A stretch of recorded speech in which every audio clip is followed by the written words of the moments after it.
Hello, God's beautiful children. I hope your day is going well and y'all are continuing to walk with the Lord as well as I am.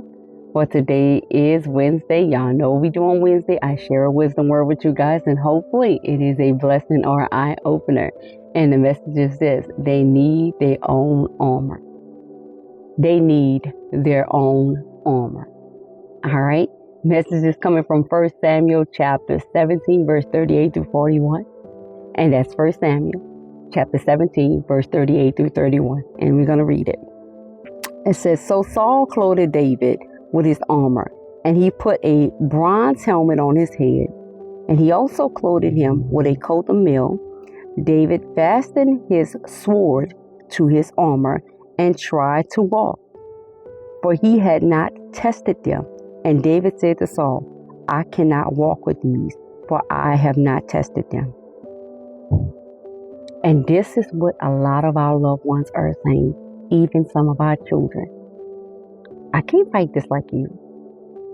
I don't know how to, this is, what you mean do it like this? I don't know how to do it like that. And this is what David said to Saul.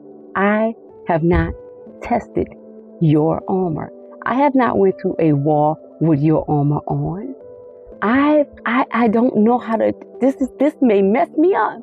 All right. So what you're giving people sometimes may mess them up because they don't know how to fight like you. And God is saying when they're in their wilderness, the best thing you can do for them is pray for them and say, Lord, in the midst of whatever fire you have them in, whatever storm you have them in, oh most holy Father, will you keep them from me? Just like you kept me.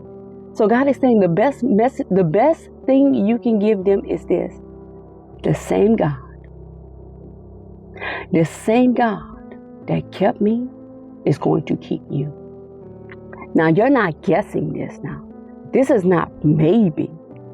You know this for sure. Because Jesus don't lose nothing no one that God gives him. That's a fact. That's word. And if you stand on word, you know that he's not losing none. So just because they have to go through, don't mean they're going to get lost. God says, I equip them. If you give them over to me, I will equip them with everything they need, even their own armor. So this is so funny because David had his own armor. And it says here, so David took off the armor that Saul gave him. Then, this is verse 40. And then he took his staff in his hand, and he chose for himself 5 smooth stones from the brook, and he put them in a shepherd's bag, in a pouch which he had, and his sling was in his hand. And he drew near to the Philistine. So he had what he needed, and he went to walking, baby. He was about to go take care of what he went there to take care of. And y'all know the story before that. How it started. Y'all know he was ear hustling, and he heard that there was some stuff that was going to come with him winning that battle. All right. And he was like, I got this. Because he knew he was with him and that God equipped him. And this is what he told Saul before Saul gave him the armor. Saul told him he would not be able to fight Goliath because he was just a youth. And that Goliath's been fighting. He's been a soldier since he was a youth. All right. So he had to David tells Goliath when he approaches, after he says, oh, would you approach me with sticks? Am I a dog? So he curses David, towards his, I guess he did some kind of curse or whatever, amongst his gods. That's what it says, he did it amongst his gods. But David made him realize who he was and who his God was. Because he tells him here in verse 45, it says, Then David said to the Philistines, you come to me with a sword and with a spear and with a javelin. But I come to you in the name of the Lord of hosts, the God of the armies of Israel. And this is all you need to let your people know. You are going in the name of the Lord Jesus, because Jesus is power. Jesus is power. He is the one that defeated the enemy. He's the one.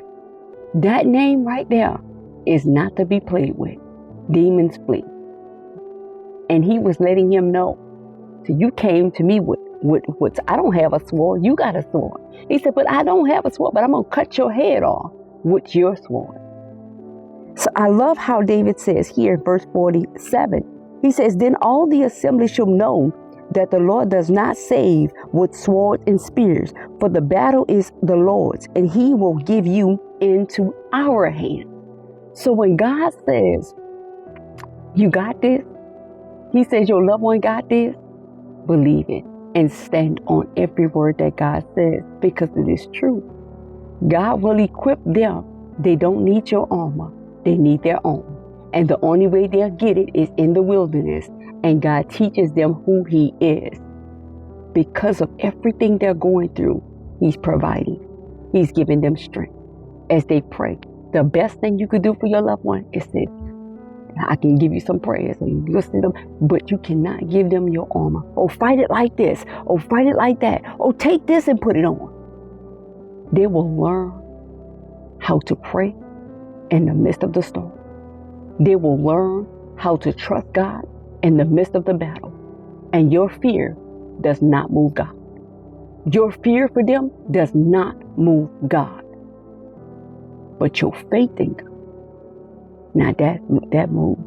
And y'all remember when Jesus was healing, when they would go to Jesus, even after, I believe it was the Tyrian soldier, he says, I don't even need you to come to my house. You just say a word and I know it's done. That was his faith. The woman that went, because her daughter was possessed with demons, she tells Jesus, my daughter's possessed with demons. She's there. And she tells him, even the dogs deserve the crumbs.